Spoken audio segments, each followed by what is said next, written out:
Muy buenos días para todos y para todas. Bueno, nosotros estaremos abordando el texto de Pulgarcita, un texto escrito en el año 2013 por Michel Serres. Eh, este grupo está conformado pues por Valentina Córdoba Cortés, Nicole Estefany Rincón Ortiz, Laura Valentina Mosquera Mendivelso y quien les habla, Marta Liliana Humada. Es para la clase de procesos de socialización y diversas subjetividades de las infancias.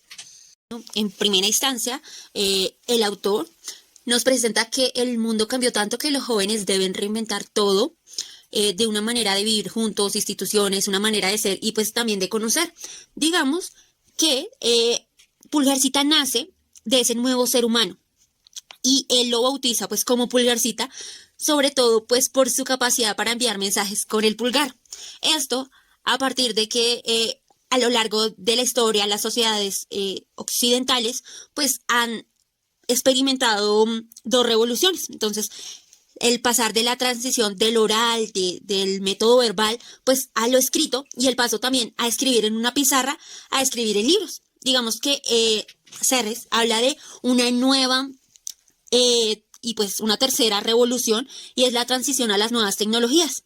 Él dice que el progreso o pues desastre, por así mencionarlo, es subjetivo de cada persona. Entonces, ya sea bueno o sea malo, está inmerso en nuestra realidad y en nuestra cotidianidad y pues tenemos que lidiar con eso. Quisiéramos abordar el principio de subjetividad infantil mencionando una cita textual que se encuentra en la página 22 y dice así: él o ella ya no tiene el mismo cuerpo, la misma esperanza de vida, ya no se comunica de la misma manera, ya no percibe el mismo mundo, ya no vive en la misma naturaleza, ya no habita en el mismo espacio, como ya no tiene la misma cabeza de sus padres. Él o ella conoce de otro modo. Y más adelante iremos abordando cómo se gesta este nuevo proceso de Pulgarcita en la realidad y pues en el contexto en el que se desenvuelve.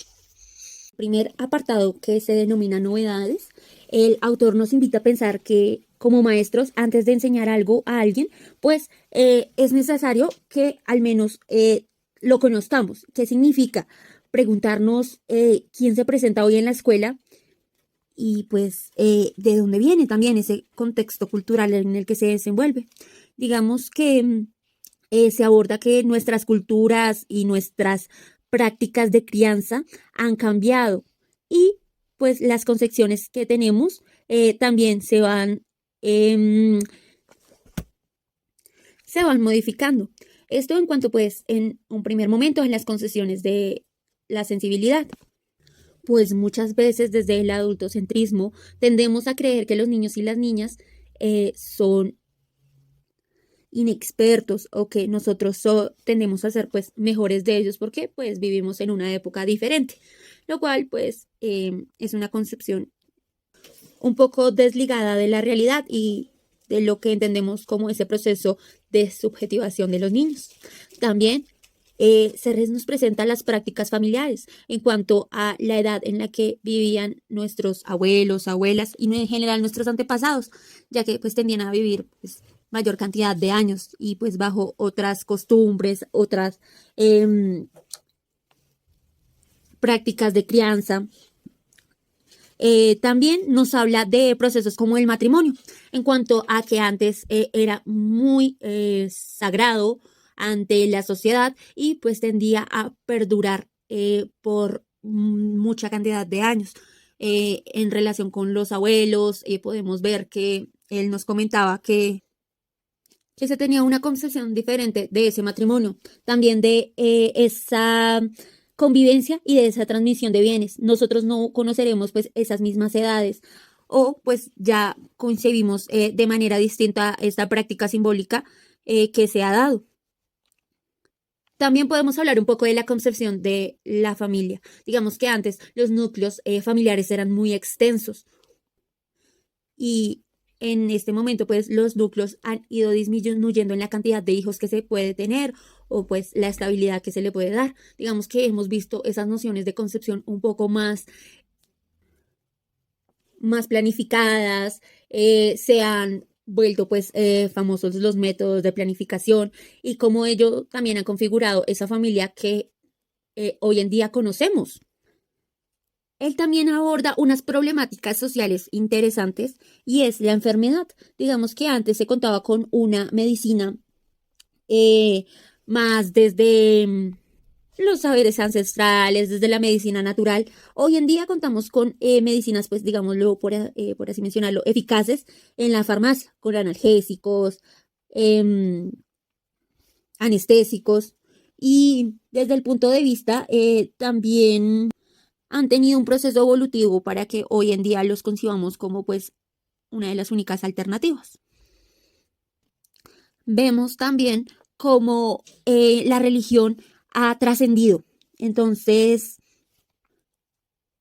hablábamos de una concepción distinta de esos procesos religiosos en cuanto a las doctrinas que se podían dar. Sí, en especial porque venimos de un proceso de colonización en donde se nos ha impuesto históricamente la religión católica, pero vemos como desde la Constitución de 1991 Colombia se ha declarado, pues, entre comillas, como un estado laico. Y ya no vislumbramos como esos ejercicios destinados a soportar el dolor inevitable y cotidiano, la enfermedad, la hambruna y crueldad del mundo como los designios de un ser divino o superior que nos estaba atravesando penumbras y que por el cual nos íbamos a fortalecer en tanto nuestro cuerpo material como nuestro cuerpo pues también espiritual. Entonces ya esas concepciones con el segundo apartado donde menciona aquello en cuanto al cuerpo, pues esto en cuanto al conocimiento. Así es el título. Digamos que para relacionarlo con nuestra clase, decimos que comprendemos pues esa subjetividad infantil como pues la forma de ser y estar en el mundo. Y la forma en que interactuamos en la sociedad y pues en el entorno en el que nos desenvolvemos. Ese proceso pues también identitario en la toma de decisiones. Esto mediado pues la cultura, puesto que es un elemento que nos trasciende a nosotros, porque somos seres portadores de cultura. Y pues con respecto al contexto en el que nos desenvolvamos, vamos a ver el mundo desde esa perspectiva. En el individuo. Esto puesto por los medios de comunicación y pues de reclutamiento, como él lo menciona, de Facebook. Digamos que él hace una asimilación de que Pulgarcita está desnuda, ya que nosotros como adultos, maestros, maestras, cuidadores, no hemos avanzado en la creación y gestación pues de ningún lazo social nuevo e innovador que cautive esas infancias. Los aprendizajes que se dan dentro del aula corresponden a una época que ya los niños y las niñas pues no reconocen. Esa disposición también de los cuerpos, de estar en clase, pero estar sentado, ya no se ve así, ya se ve el colegio como un espacio donde también se está dando paso a ese cuerpo sensible, se mueve, se dialoga y se ve desde otra perspectiva. Digamos que como maestros es importante pues adaptarnos a la época y en el tiempo en el que estamos, ya que los niños y niñas eh, y pues el mundo en el que habitaban ya no es el mismo. Y ahí entra las tres preguntas por las que se pregunta Serres en su cuarto apartado y es ¿qué transmitir, a quién transmitirlo y cómo transmitirlo? Él se cuestiona si verdaderamente nosotros como maestros y maestras transmitimos el saber. Pues digamos que antes se tenía como soporte pues también ese cuerpo sabio y pues la biblioteca viviente a partir de todos estos procesos de oralidad, de transmisión, de saberes. Y se veía a ese maestro como un cuerpo docente vivo. Luego se pasa a ver a ese saber como un objetivo, entonces empieza también a gestarse a través de la escritura en pergaminos, en soportes de escritura y también ya a partir del Renacimiento empiezan a aparecer los libros de papel y pues la imprenta que fue una revolución. Entonces allí se soportaban esos mensajes y esa configuración de la información que se quería dar. Pero hoy en día la pregunta es si verdaderamente transmitimos saberes, puesto que en estamos invadidos por medios de comunicación, entonces el saber está ahí, en todas partes de la red. Digamos, si es verídico o no, eso ya es cuestión de la información, pero de que está a la disponibilidad de todos y todas, es real. Y la pregunta viene siendo, ¿cómo transmitirlo? Pues si ya está hecho. Las personas, pues, a través de sus dispositivos de telefonía eh, y pues el acceso a Internet tienen de alguna manera la transmisión en todas partes. Entonces, él se piensa por el papel del maestro y como también esas técnicas van mutando. El cuerpo pues también va cambiando y también se gestan esos procesos de el ser y el estar en el mundo. Ceres nos menciona que la página nos domina y nos conduce y la pantalla pues se reproduce. Digamos que Pulgarcita se ve también desde un ámbito en el que no lee ni desea oír el escrito, ya que el saber enunciado ya se encuentra al alcance de su mano. Al acercarse a una página web en su celular, ya encuentra la información hasta ilustrada y un poco más fácil de comprender. Él se pregunta si verdaderamente es el fin de la era del saber, pues Pulgarcita cada vez ve menos y le interesa poco lo que dice el portavoz, en este caso pues el maestro, ya que el saber no es escaso o secreto, ahora es accesible. Y también cómo se ven esos espacios en el aula como un espacio homogéneo, donde pues ya no se ve tanta inmovilidad y se liberan la disposición también de los cuerpos. En el apartado 2 de Pulgarcita, la escuela, Serres nos va a hablar de la importancia de la cabeza en un sentido metafórico.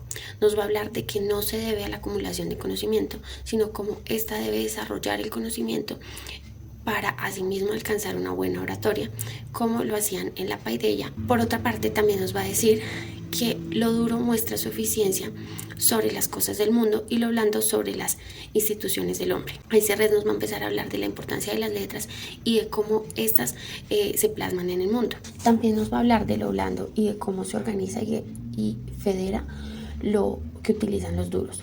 Esto es como la serie de normas y reglas que se imparten en la escuela para la formación y la estructuración de los cuerpos dentro de esa construcción del pensamiento y del conocimiento. Dentro de esa misma estructura, él nos va a hablar de que la estructura sistémica no permite que realmente las nuevas tecnologías propongan algo a pesar de que se cambien el lugar de ejecución de la estructura del conocimiento en los espacios. ¿Qué quiere decir esto? Que a pesar de que existan nuevas tecnologías, si observamos bien, el computador sigue manejando el mismo formato de papel, lo que no permite que pues realmente haya una estructuración diferente del conocimiento. De cómo el portavoz del conocimiento ve desdibujado su rol a partir de que la información está al alcance de la mano, al alcance de Pulgarcita. Se pierde el silencio dentro de las estructuras escolares, ya que al tener acceso al conocimiento el portavoz pierde su rol, se inicia una charla rechazada, ya que el portavoz no puede controlar ese silencio porque el estudiante ya tiene la información y el conocimiento pues que él pretendía dar. Por otro lado, el silencio ya no se consigue gracias a pues ese acceso a la información en pocos segundos que se mencionaba. Por otra parte, también vemos que ese acceso a la información permite y desdibuja la humillación de los cuerpos a través de la adquisición de ese conocimiento. Entonces, ¿qué quiere decir esto? Que a través de la charla no planeada o no pensada por el portavoz, la humillación de los cuerpos se va a ver desdibujada de las aulas, porque ya no se tiene el poder manipulativo del conocimiento como tal. Y la novedad de la facilidad del acceso a la información permite que los cuerpos salgan de esa sumisión en la que se encuentran gracias a ese poder manipulativo de la información que poseía el portador anteriormente. El accionar es el vehículo de la movilidad. Dentro del accionar que quiera ejercer el sujeto a través del acceso a la información también va a permitir la movilidad y la movilización del cuerpo como tal. Entonces empiezan a cambiar las dinámicas de movilidad y de posibilidades para el cuerpo dentro de esa adquisición del conocimiento y dentro de esas estructuras escolares como tal.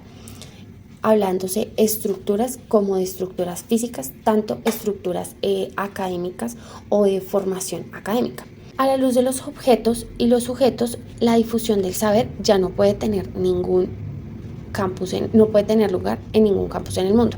Esto quiere decir que la difusión del saber no va a tener lugar en ningún campus del mundo porque ya no se limita el saber a estructuras de campus académicos o de campus universitarios o escolares, sino que la información está divulgada a nivel mundial, gracias pues al Internet y a estas nuevas dinámicas y nuevas tecnologías de las que nos está hablando. Bueno, en el apartado de sociedad comienza hablándonos de cómo se ve el ser humano en todas las áreas y cómo este comienza a ser calificado.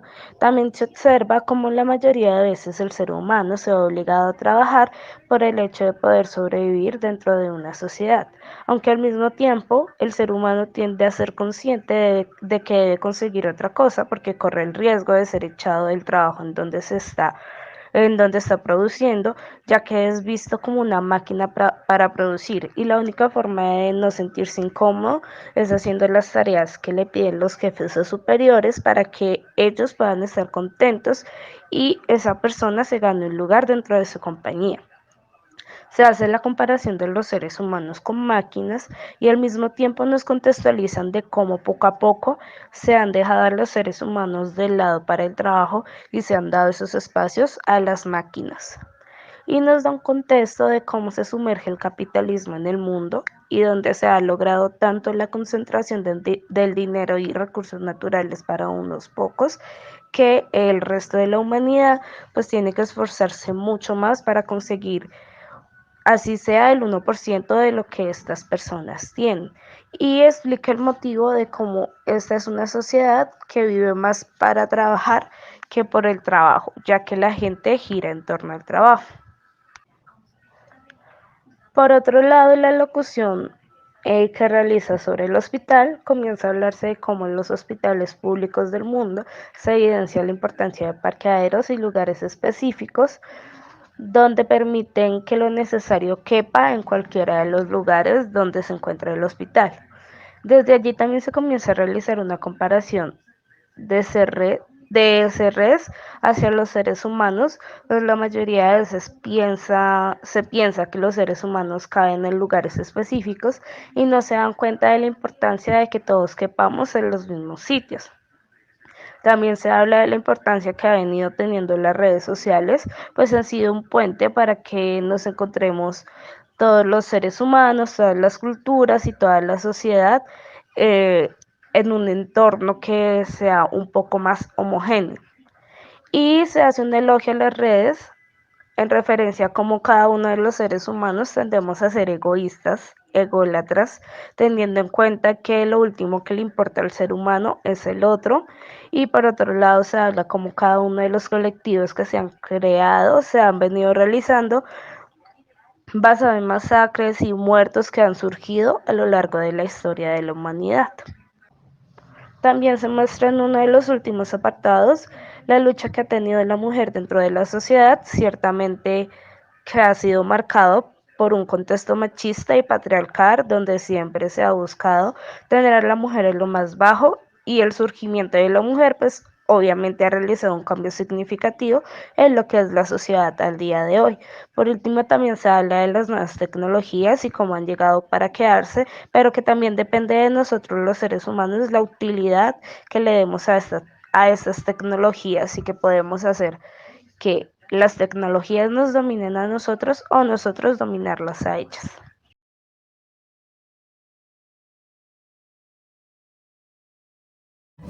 A modo de conclusión, estamos actualmente en un mundo totalmente globalizado, en donde todos tienen acceso rápido a cualquier tipo de información.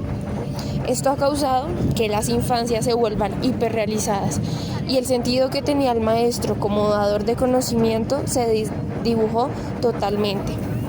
Sumado a que no solo es un mundo globalizado, sino capitalista, en donde el valor del ser humano se ha convertido en cuánto trabajes y produzcas, importas. El saber es algo que se ha desmeritado totalmente, pues ahora vale más hacer un TikTok de 1 minuto en el cual puedas ganar dinero rápido que esforzarse por estudiar, reflexionar y construir saberes. Los maestros y maestras tenemos el reto de crear nuevas estrategias pedagógicas para estas generaciones actuales, Una de estas es que en vez de compartir información que ellos ya saben, es necesario crear espacios de diálogo y reflexión frente a lo que buscan o frecuentan en Internet. El maestro actual debe estar empapado de que consumen sus estudiantes. Así se lograrán aprendizajes significativos y el rol del maestro cobrará otro sentido, ya no el sentido antiguo de un sabedor total, sino como alguien que construye conocimiento conjuntamente con su clase.